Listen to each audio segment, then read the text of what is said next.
Y vamos a meterle el diente, vamos a ser más específicos sobre estos inicios de la crítica y vamos al caso de la crítica y el cine en el Río de la Plata, sobre todo el caso de Horacio Quiroga. Horacio Quiroga no solo es un fenómeno, como yo les decía antes, no es el fenómeno individual, solitario de Horacio Quiroga, ¿sí? Es una conjunción.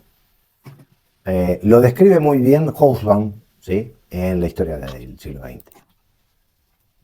Hay un librito que les recomiendo, creo que está en la carpeta, es el de Geraldine Roger, que se llama Caras y caretas, cultura y política y espectáculo en los inicios del siglo XX argentino, que es del año 2008, Universidad de La Plata. Y si no me equivoco, es ella que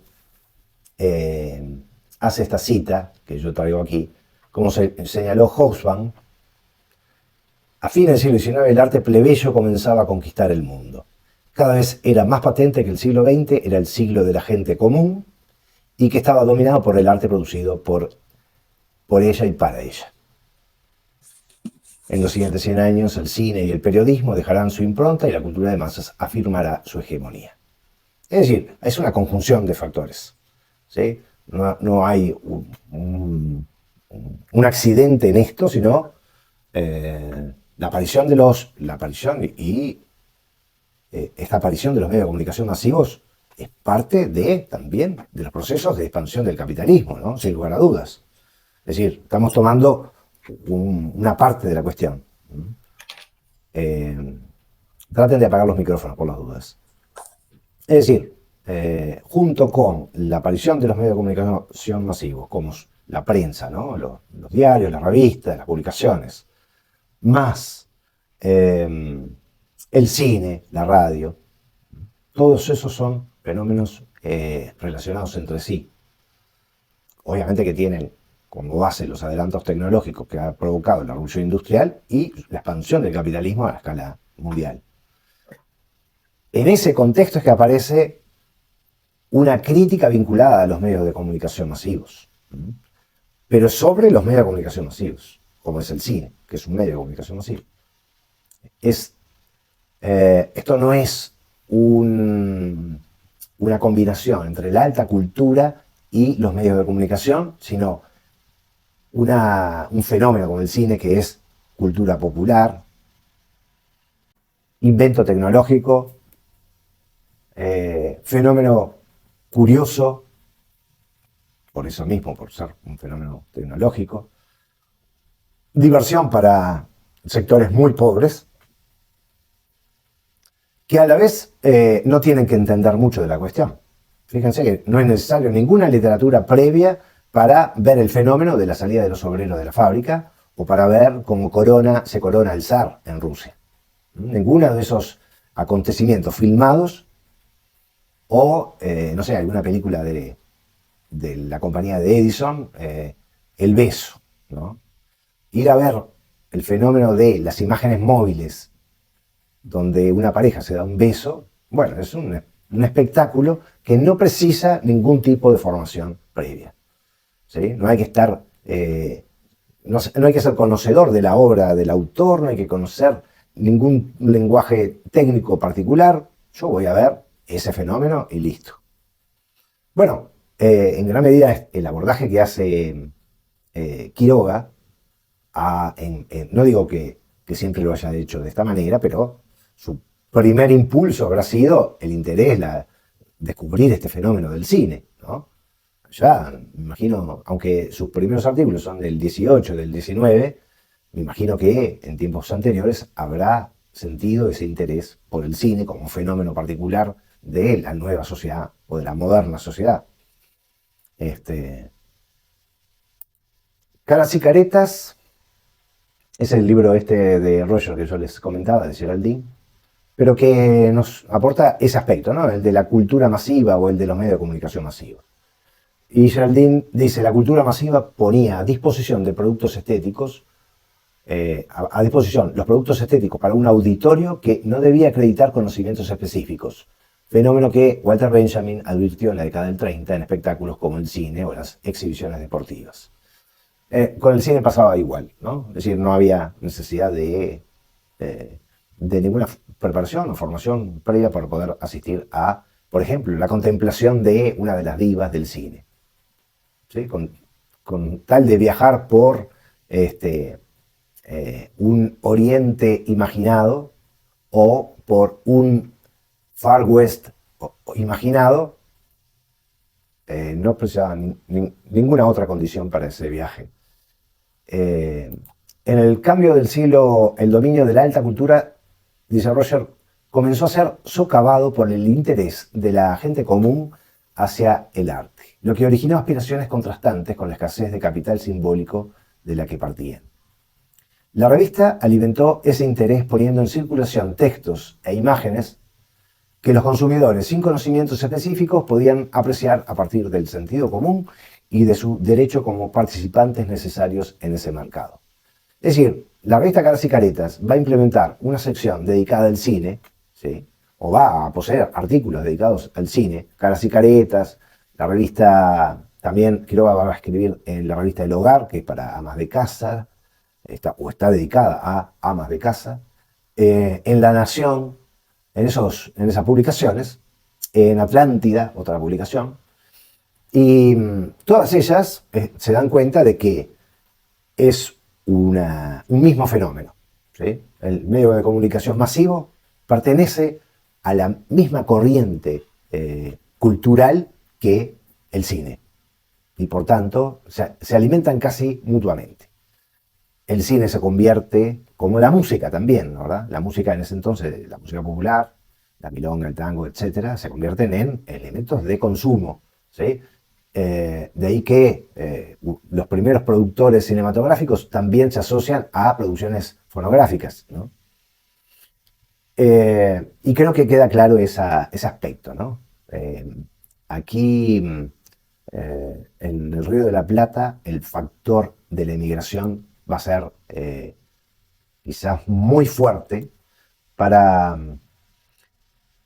determinar un consumo cultural que no necesariamente necesita hablar español, que no necesariamente necesita ser argentino o uruguayo para poder comprender la historia, para comprender lo que está viendo en la pantalla, y que por lo tanto tiene una comunicación fluida con lo que está viendo. De ahí que cuando vemos a Ferreira, el negro, el director argentino, ¿no?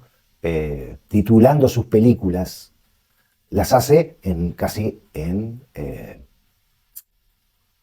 como quien dice, con los términos de la cultura popular, el tipo de nombre que le pondría a un tango. De hecho, creo que lo cuento por ahí, las exhibiciones de Ferreira comenzaban o terminaban con algún tango. Y la temática que trataban, ¿sí?, era semejante a las que tratan las letras de tango de ese momento. Entre 1860 y 1920, fíjense el cambio, ¿no? Un total de 600.000 europeos entraron en Uruguay.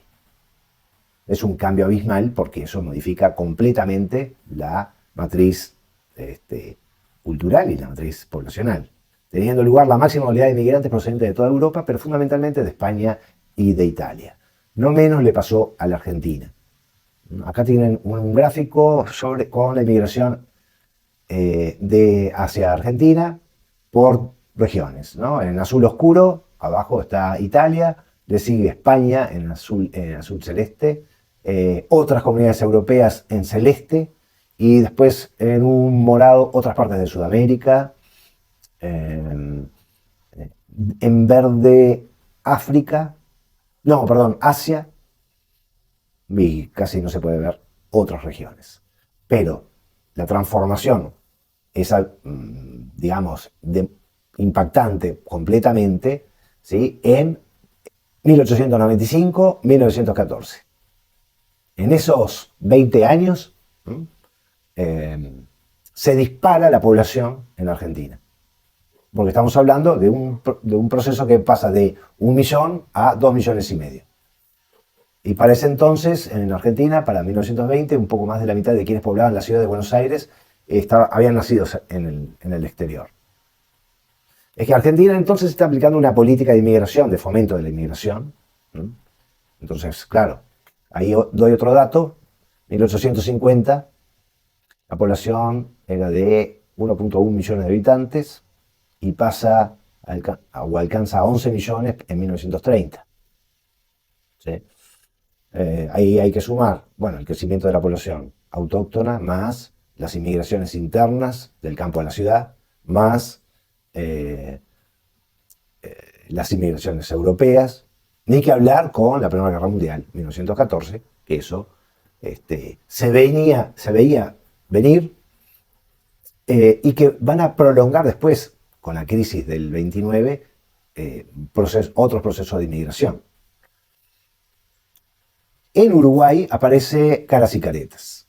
¿Sí? Acá aparecen los dos protagonistas. Son inmigrantes los dos. Acá estamos hablando de Pellicer, que es el que está a la derecha. Glucksmann va a tener otro papel, ahora les voy a contar. Y para la versión argentina es cuando Pellicer se muda a Buenos Aires, que es esta versión de la revista Caras y Caretas, empieza en 1898, termina en el 39, después tiene otras salidas, creo que hoy en día también tiene su propia salida en Argentina, pero esta nueva publicación tiene un periodo dorado en esos 40 años del principio del siglo XX, con este tipo de tapas. ¿Sí? Acá la ilustración, las imágenes son claves en esta población de culturas tan heterogéneas, ¿sí? O tan diversas, que apenas saben escribir, que apenas saben leer, y por lo tanto su contacto con este tipo de revistas es un contacto mucho más visual que de comprensión del texto. En la primera época, la revista Caras y Caretas fue dirigida por José Sixto Álvarez, que tenía el seudónimo Fray Mocho. El cine en esta época, en Argentina, estaba a cargo de 3 inmigrantes. Y acá viene Glucksmann, que era el que yo me había adelantado a nombrar. Casi todos muy vinculados con el tema de la fotografía. Lo mismo que Quiroga. Quiroga es, digamos, un practicante de la fotografía. Y después, además de ser practicante de la fotografía, va a comenzar el tema del cine.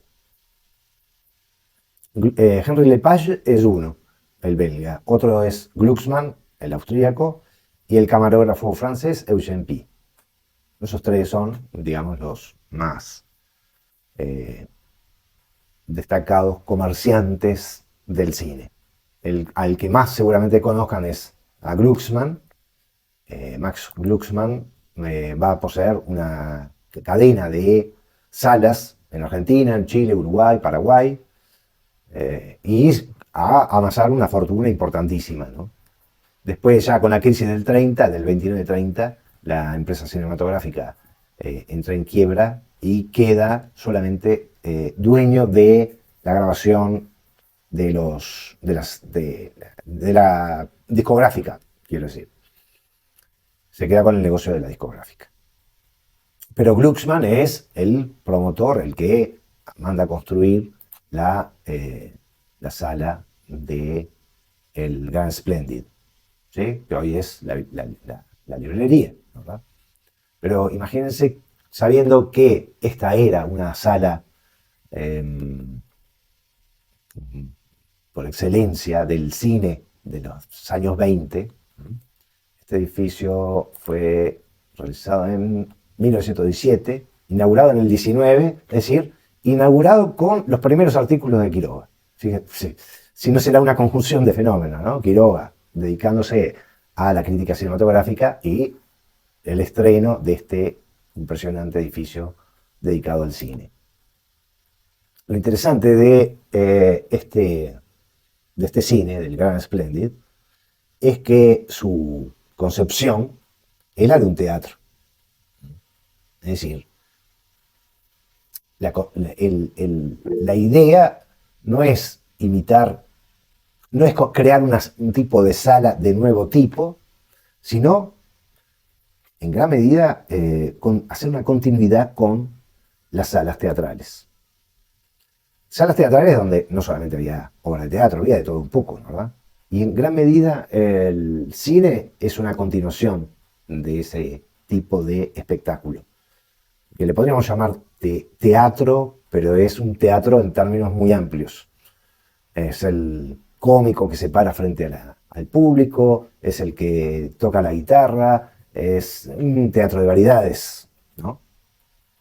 Pero la idea es este espectáculo bidimensional, ¿sí?, que surge a través de la luz, con movimientos, tiene que tener este encuadre.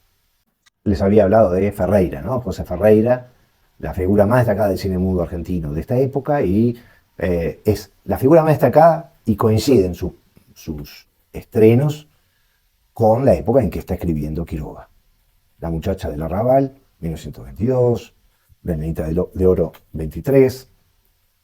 Y yo les contaba que Ferreira no escribía los guiones de esto, sino que directamente se lanzaba a filmar y a contar la historia que más o menos tenía en su cabeza. Quizás este cine tiene una conexión con el relato oral, ¿no?, y mucho menos con la literatura. Sin embargo, los críticos provienen fundamentalmente de la literatura. Bien, y ahí entramos con Quiroga. Y vamos a ir poco a poco con Quiroga. ¿Acaso, dice en una nota de 1922, acaso el intelectual cultive furtivamente los solitarios cines de su barrio? Pero no confesará jamás su debilidad por un espectáculo del que su cocinera gusta tanto como él, y el chico de la cocinera como ambos juntos. Bueno, este es un artículo un poco posterior, del año 22, no es el primer artículo, ¿sí?, y es de la publicación Atlántida, titulada Los intelectuales y el cine.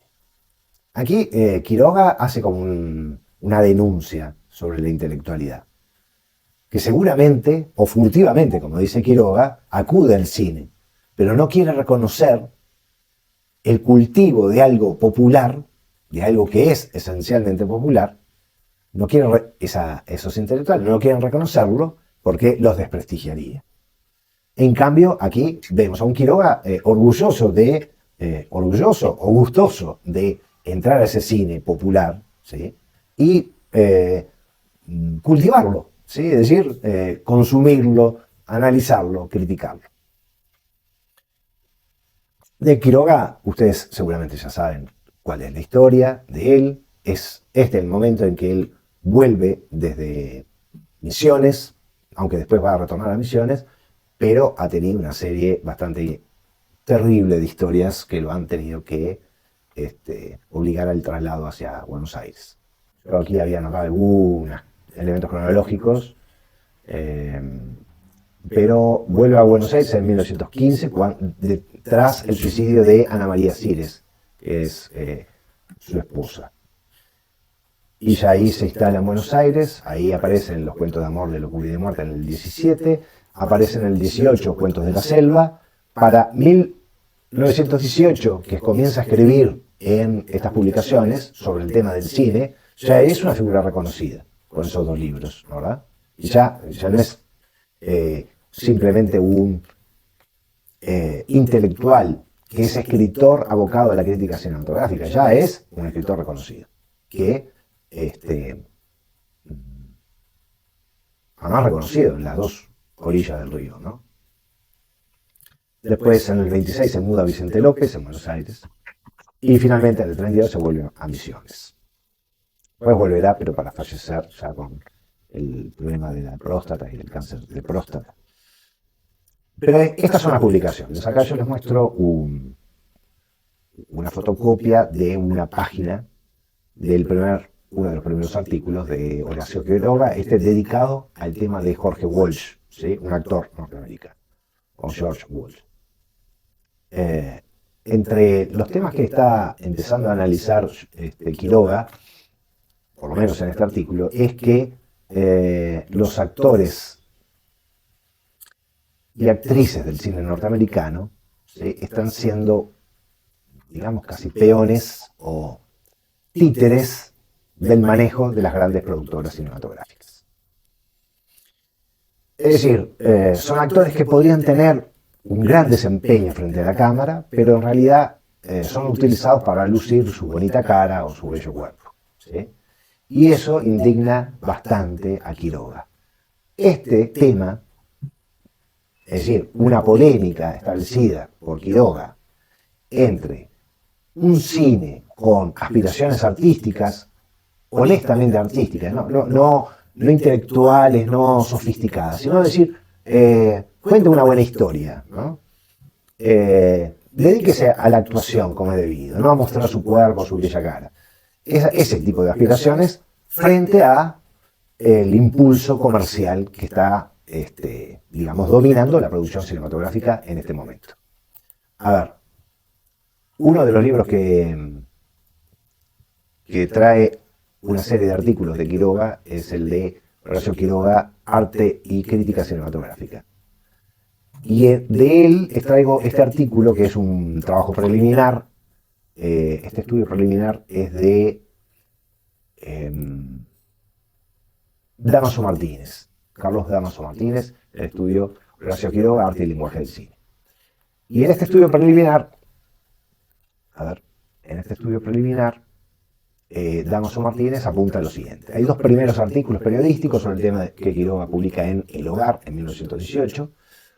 Un año después comenzará a colaborar en Caras y Caretas y lo hará hasta 1920. En el 22 vuelve a escribir una página semanal titulada El Cine en la revista Atlántida. Sí, esos son, digamos, los tres lugares más importantes. Además, a esto hay que sumarle La Nación. Ahí en La Nación hay un artículo sobre el cine sonoro que vamos a comentar más adelante, titulado Espectros que hablan, obviamente polemizando con las innovaciones técnicas que agregan al cine el elemento sonoro, ¿no? Un poco solidarizándose con aquel grupo de realizadores como Chaplin, como Eisenstein, que abogaban por un cine mudo. Y además un artículo sobre una escuela normal de cinematógrafo a la que supuestamente es invitado Quiroga. La primera de las crónicas de Quiroga es Aquella noche, en el hogar. Después, pero su actividad constante fue emprendida con el seudónimo El esposo de Dorothy Phillips. Aquellos que leyeron a Filiberto Hernández seguramente recuerden el cuento, ¿sí?, sobre Miss Dorothy Phillips, que surge a partir de esta experiencia con el cine, ¿verdad? Y en los artículos él expresa una gran admiración por ciertas grandes estrellas del cine, una gran admiración por lo que es el Star System, lo que ya para la segunda década de la historia del cine es un sistema de estrellas que permite la expansión de un cine comercial, ¿sí? En gran medida, Horacio Quiroga no une ambos elementos, ¿verdad? Es decir, el Star System es un sistema de promoción de ciertas figuras, bonitas, buenas actrices, buenos actores, o que insólitamente han sido elegidos por el público, por X razón, han sido elegidos por el público, y que, digamos, se les acompaña con ciertas retribuciones económicas que permiten un lujo en sus vidas personales. Y ese lujo aparece en los noticiarios, ¿no?, en los artículos periodísticos, en la propaganda, en la publicidad. Pero todo eso va fomentando ¿qué? La capacidad de vender una siguiente película que incluye a la estrella del turno. Es decir, es un sistema que va retroalimentándose. Dado que yo, gran productor de cine, genero estos fenómenos del Star System, estas grandes figuras, actrices, actores, me aseguro una buena publicidad en la siguiente película, incluyendo a estos estas divas y divos del cine. Ese mecanismo no lo analiza Quiroga, pero sí reprocha el afán comercial que están teniendo las productoras, que no cuidan, sobre todo, el aspecto actoral, es decir, el desempeño de los actores, y, en gran medida, la construcción de la dramaturgia del relato que contiene la película. Esos dos aspectos son los que observa Quiroga en estas publicaciones. En 1919 publica el cuento Miss Dorothy Phillips. Allí aparece en su literatura el impacto que está teniendo el cine, las divas y héroes de la pantalla.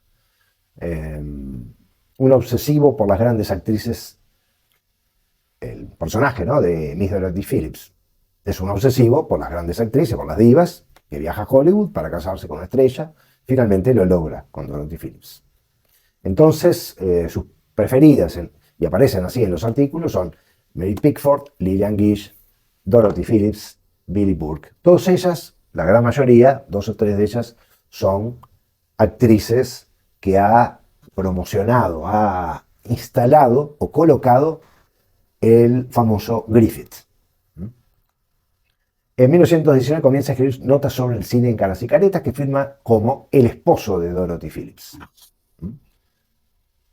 Esa foto es de George Walsh, el actor que tanto admiraba.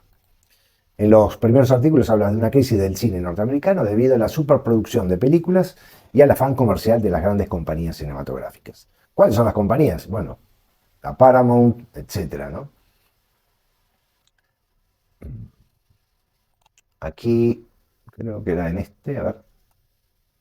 No, en el otro tengo algo. El ascenso productivo de Hollywood se afirma tras la Gran Guerra. Hollywood lleva, es decir, Estados Unidos hace lo que ha hecho durante todo el siglo XX, que es una guerra comercial, ¿sí? Y recontrafunden las empresas europeas. Una de esas empresas europeas fundidas por la competencia norteamericana es la de Méliès, ¿sí?, que termina en la ruina, No sé si vieron una película, trata la vida de Méliès, pero muy como papel secundario. Aparece vendiendo periódicos en un kiosco, finalmente, el famoso Méliès. Y grandes productoras francesas como alemanas, son sacadas del ruedo. Luego, la competencia se va a entablar con las productoras alemanas, obviamente, ¿no? La guerra comercial también se va a establecer con Alemania. En esta época es que, además de este juego de grandes productoras, de conquista de mercados, de distribución, de la instalación de un sistema que produce, distribuye las películas y las exhibe, eso se llama monopolio por todos lados, ¿no? Junto con eso aparece la consolidación de ciertos géneros. Obviamente que la consolidación de los géneros, o la aparición de los géneros, también tiene un sesgo comercial, ¿verdad? Yo quiero vender una película que tiene a Lillian Gish y a unos cuantos cowboys, y ya sé que es una película de western con mi actriz favorita, ¿sí? Es un tema de promoción comercial del producto. Es decir, el tema de los géneros es un tema fundamentalmente comercial. Diga lo que se diga. Después, las características que tengan cada uno de esos géneros, para mí, a veces me produce un poco de risa. ¿Sí? Es decir, de repente hoy en día pueden encontrar comedias de terror, o western románticos, o etcétera, dramas de gángsters. Hay mezclas de todo tipo. Estudiar las características de esos géneros es casi como tratar de encerrar peces, ¿sí?, en el mar, encerrarlos con una red, ¿sí? Esos peces se van a cruzar a través de la red. Es decir, no hay una barrera infranqueable entre los géneros, y hay una mezcla continua. entre los géneros. Pero, como herramienta comercial, ¿sí? Para mostrarle a la gente que le gusta la comedia, que vaya a ver esta película porque es de comedia y tiene esos 3 atributos característicos de la comedia, es clave. Acá vuelvo con Martínez. En realidad, Quiroga analiza estas películas desde su experiencia de narrador. Sus convicciones estéticas de la literatura serán fundamentales para ir estableciendo ciertos parámetros interpretativos de la imagen en movimiento, pero no serán un corsé que le impida comprender las especificidades del lenguaje cinematográfico. Aquí quiero mostrarles, voy a remarcar una parte de la frase, ¿no? Quiroga analiza estas películas desde su experiencia de narrador. Sus convicciones estéticas de la literatura serán fundamentales para ir estableciendo ciertos parámetros interpretativos de la imagen. Es decir, no hay un límite claro entre sus métodos de análisis de la literatura y aquellos que tienen que ver con el cine. Tendrán mucho que ver, ¿sí? En algunos aspectos, podríamos decir que hay aspectos en los que claramente no va a poder aplicar los mismos criterios, ¿sí? Por ejemplo, no va a aplicar criterios que tiene que aplicar en la literatura para la actuación que acaba de observar en el cine, pero sí aquellos que tienen que ver con lo narrativo. Esto se choca de frente contra algo que dice Leonardo Maldonado. De Leonardo Maldonado hablamos en la clase pasada, y por lo menos lo citamos y yo se los ofrecí en la carpeta de Drive. La razón subyacente por la cual la crítica cinematográfica no es vicaria, es decir, no es heredera de las teatrales, musicales y literarias, es que el cinematógrafo es un nuevo medio artístico, dotado de otro soporte y de un lenguaje que iba poco a poco configurándose, cuya visualización requiere de otro tipo de competencias y concentración y que comporta una identificación afectiva de otra especie, más íntima. Bueno, digo que estoy confrontando, pero en realidad ni Martínez ni Maldonado se imaginaron que iban a estar confrontados en esto.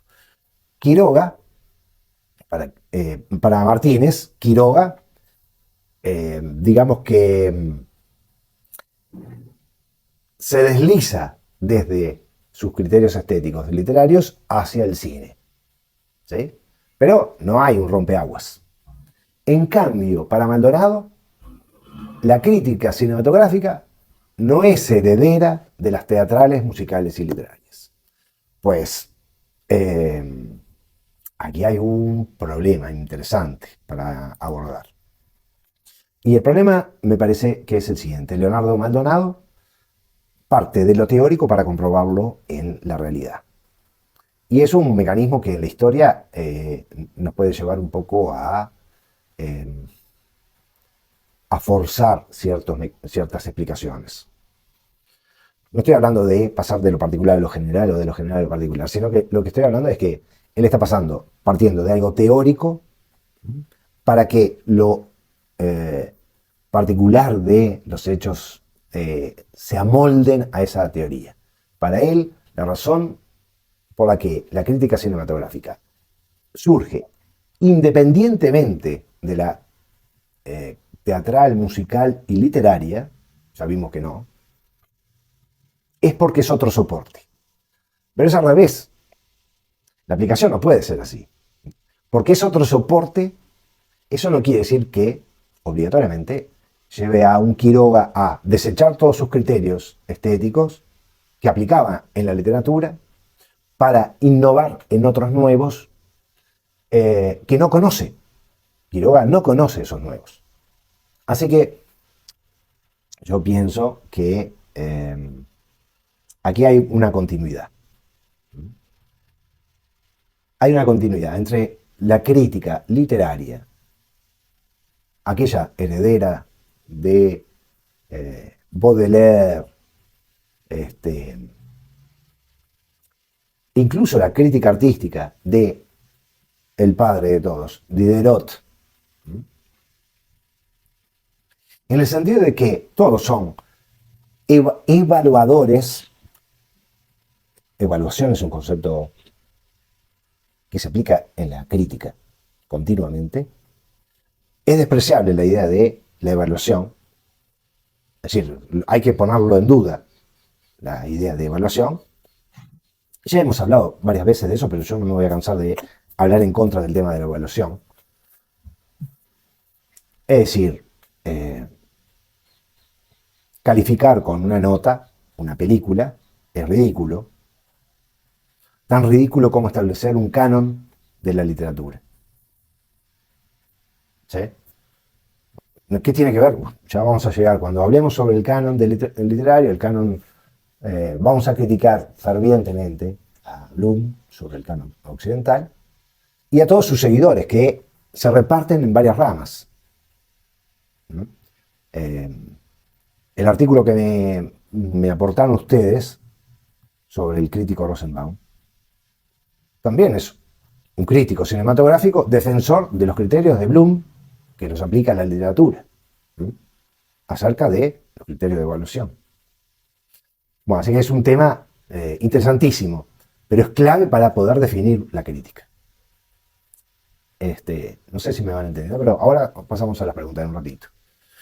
Bueno, otros temas que trata Quiroga aquí. Yo traía un poco este documental de Chaplin, Pickford y Fairbanks firmando el contrato para la creación de la United Artists. Es cuando aquí aparece Chaplin, Pickford y Fairbanks y Griffith.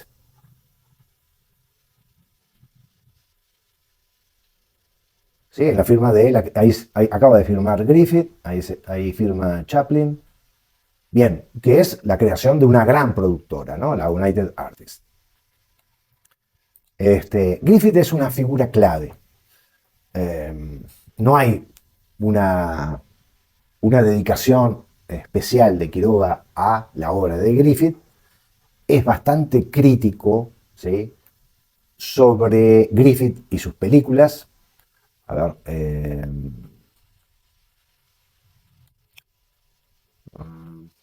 yo había anotado un poco algunas de las películas que trata Quiroga.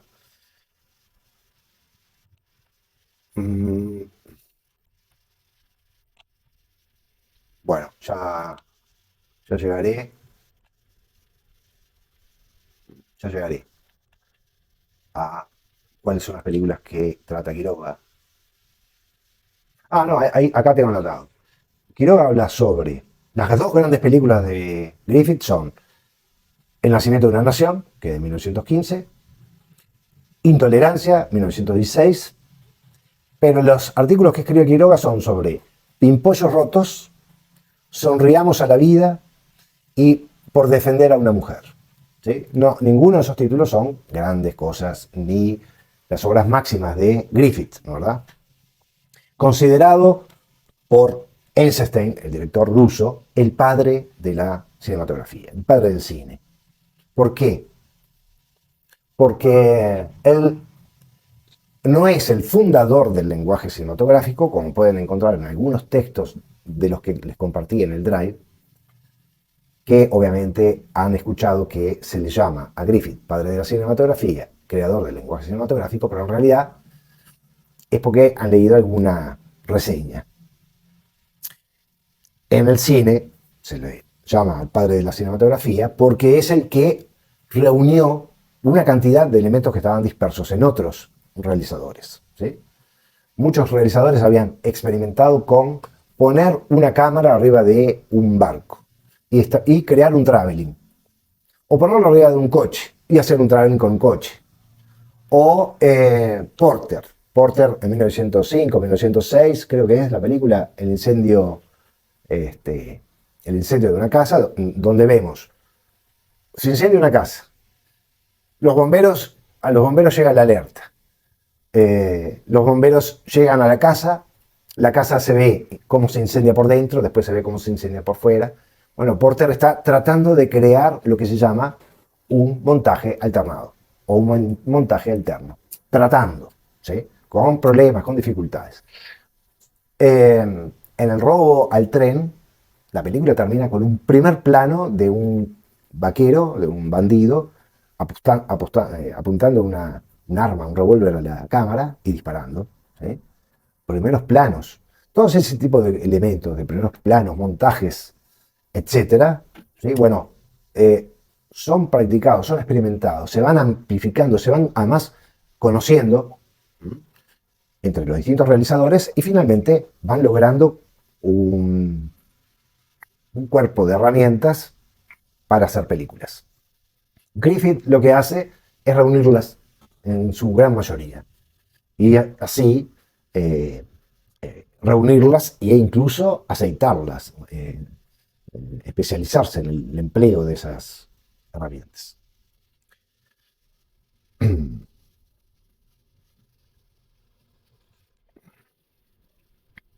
Para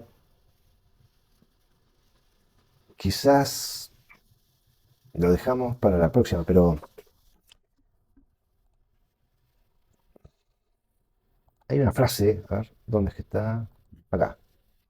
Para Quiroga, una visión privilegiada de lo que debía ser el nuevo arte, Griffith comprendió que el detalle sugestivo y evocador, alma de la descripción literaria, cabía en la pantalla, en la misma eficacia que en el cuento, puesto que un cuento en acción era lo que debía ser un drama cinematográfico. Un cuento en acción, así lo define Quiroga, define qué debe ser el cine.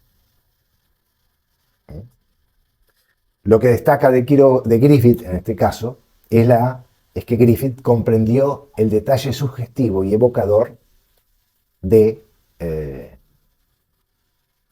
el primer plano. Una visión privilegiada de lo que debía ser el nuevo arte. Acá, lo central de Griffith, que es el tema del montaje, no es de lo que está hablando Quiroga. Acá no habla del montaje alternado o montaje paralelo. Lo dice el mismo Martínez, ¿no? Nada dice del montaje paralelo, pero sí algo que mucho tiene que ver con la estética narrativa del mismo Quiroga. Para el escritor rioplatense, una visión privilegiada de lo que debía ser el arte, alma de la descripción literaria, cabía en la pantalla con la misma eficacia que en el cuento.